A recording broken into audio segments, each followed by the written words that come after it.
right, that's all the ASMR you're going to get. This is going to be an unboxing. Let me tell you something real quick. This is more about gas than anything else.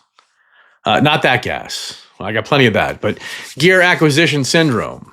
And if you're asking the question, well, what are you doing buying at Best Buy? What are you doing? They got that 15% restocking fee. I know, that's the thing. Ooh, if I don't like this, if I want to take it back, well, there ain't no taking back to Best Buy. But why did I buy at Best Buy and not like Adorama or B&H or 42nd Street or even Amazon?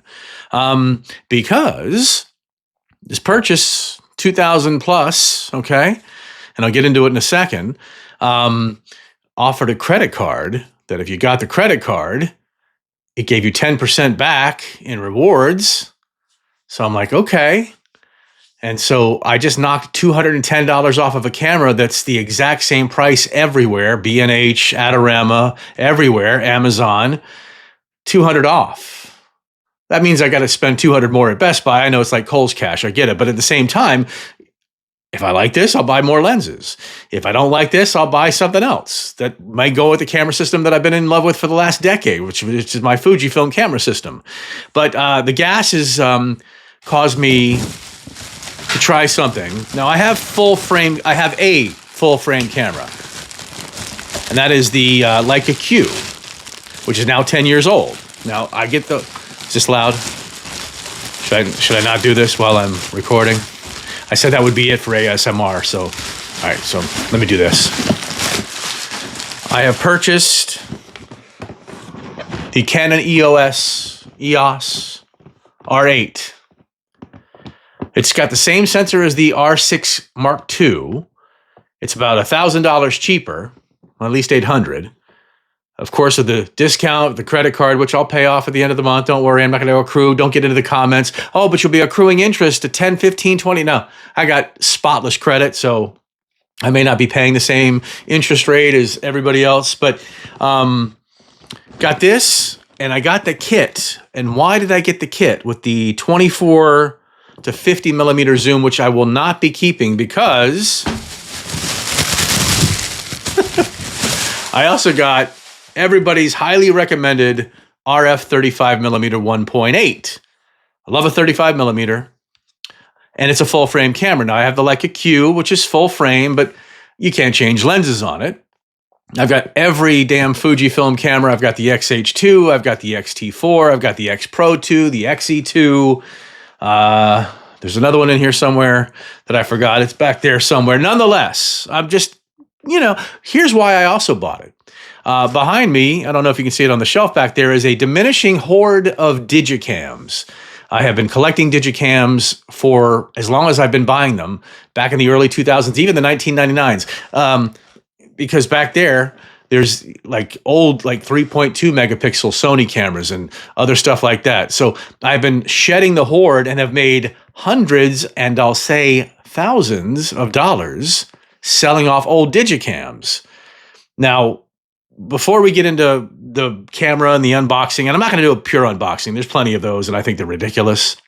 I'll get the camera out and I'll show you what I think of it. I'll feel it in my hands and put the lens on it and all the rest of it. And try. And by the way, you don't want to see me unboxing something. I am slow and I'm deliberate. And it's pulling off each sticker individually and making sure that the little spongy packet, the pouch that it comes in doesn't get ripped. And I do that just in case I got to return it, but I'm not returning this shit at 15%. I'm telling you that right now. I'm not doing it. I'll just sell it to somebody else, which I will be doing with the kit part of this lens, the 24 to 50, unless I don't, because that would mean I have two lenses for a camera. I've got the 35, and here's the irony of the whole thing. So yes, I've got a full frame, and I've been into the APS-C with Fujifilm, and I'm sure there won't be much of a difference because I've got very fast Fujifilm lenses, so the bokeh and the depth of field and the fall off and all that stuff probably won't be noticeable. But I'm Canon from way back. My first camera was an Olympus, but my first real camera was a Canon A1. Got it on my graduation in 1983. Loved that camera. Had the AE1 program, had the AE1. So I had the lenses, I had the cameras, and then when it became time for the DSLR, the digital single lens reflex, I bought the Nikon. I got the Nikon D70. That's back there too because I still have it. And I loved it. And I don't know what it was about the look. I don't know if it was something different about those DSLRs back in the day for Canon, but there was something about that Nikon. And I had not had a Nikon, and I'd sold at Ritz Camera Centers, and I'd sold plenty of FEs and FGs, and people love the big the big Nikon cameras. And I just never got into it, but I did when I got the DSLR. And the D70, I had the D90, I had the D700. I don't think I ever had the D800, but I had a bunch. And then when it came time, I sold all the lenses and all the bodies, and I got my first Fujifilm, the X Pro 2 with the 23 millimeter f2 that is just wonderful. Have it to this day, it's just sitting back there. And so I could go through 15 more minutes of why I am getting into the Canon now. I've read a lot. I've seen a lot. The R8, they talk about this being an amazing camera. It's got the same sensor in this camera as the R6 Mark II, which is about $800 to $1,000 more. I don't need every button. The autofocus in this thing is great. And people complain that there's no joystick on the back of this one. And there is on the R6 Mark II. But honestly, if you have eye recognition on, and I basically only shoot pictures of people on the street with street photography, eye recognition, why does it matter if you have a joystick? I mean, I'm not shooting still life where I need to, and I think the D-pad will allow me to get it over to where I need it to focus. And it does have a touch screen, so I can do that as well, like I do with my Leica Q. So this was, there's something about people that have Nikons and people that have Fujifilm. I'm not saying you feel like the ugly stepsister, but people, when they've got a Canon and the lenses, which, the big white or off-white lenses, they always look a little bit more professional. I don't think that the Nikons and the Panasonic Lumixes and the Fujifilm stuff is taken as seriously as people who shoot Canon. And I shouldn't care. I mean, I really don't, but I do care a little bit. Don't we care a little bit? So my first Canon mirrorless camera is the R8. I'm excited about the reviews. Unboxing here, and that came open a little too easy for my liking. I'm hoping this has not been repackaged, but it's got the warranty card. And like I said, I'm not going to do an unboxing. So when I come back, I'll have a camera in hand for you to look at, and we can go, ooh, and ah. And then I guess that'll wrap up the video. And we're back with the Canon EOS R8. Do you say IBIS? Do you say IBIS?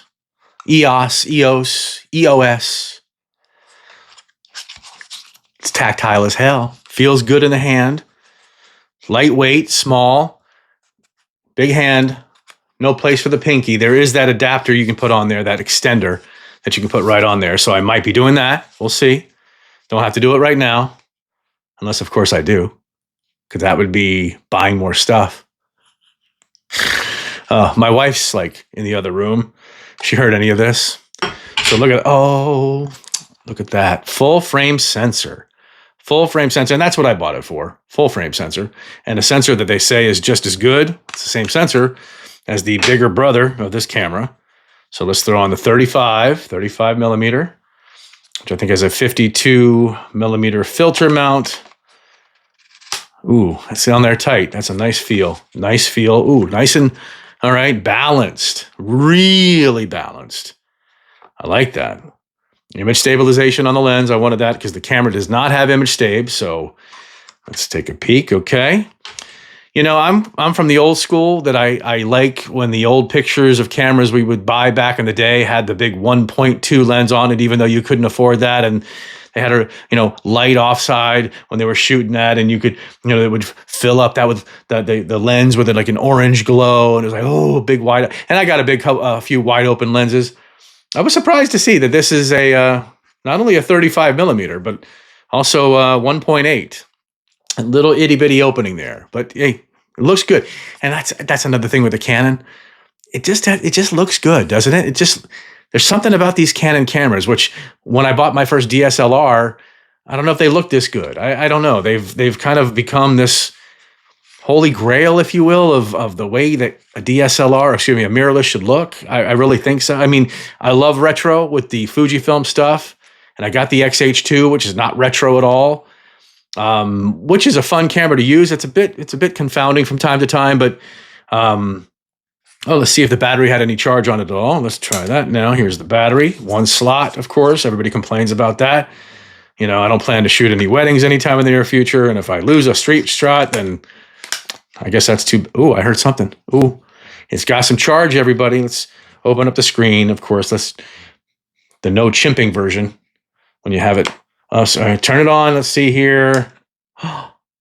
We've got it right there. So I'll get this all in line, set up, ready to go. Came with the EOS R8 strap. I'm a bit of a strap guy. Yeah, right there. So yeah. Canon R8, 35 millimeter, came with a kit. The kit lens, when added together with this camera, was only $200. Sells individually for $300. So if I sell it for $250, I made $50.